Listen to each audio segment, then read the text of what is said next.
সারাদিন ধরে কিছু খাইনি, খুব ক্ষুধা লেগেছে। ওই তো এখানে দুইটা ভাই বসে আছে। ভাই ভাই, আমার না অনেক ক্ষুধা লেগেছে, কিছু খেতে দিবেন? আই যা এখান থেকে, বাঘ ফকির টকির এসব যে কোথা থেকে আসে।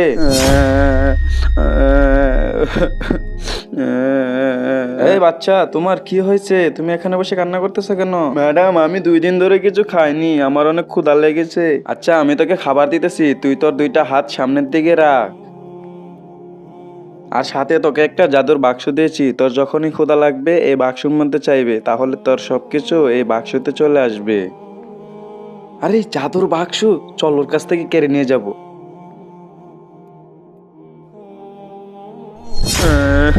আমার বাক্স নিয়ে চলে গেছে। এই তো এই জাদুর বাক্সটি নিয়ে চলে আসছে, এবার চল এটাকে আমরা খুলি। তারপরে কি হলো সেটি দেখার আগে তোমরা যদি শয়তানকে ঘৃণা করে মাকে ভালোবেসে থাকো, তাহলে ভিডিওটিতে একটি লাইক করে চ্যানেলটিকে সাবস্ক্রাইব করে দাও আর কমেন্ট বক্সে লিখে যাও আই লাভ ইউ মা।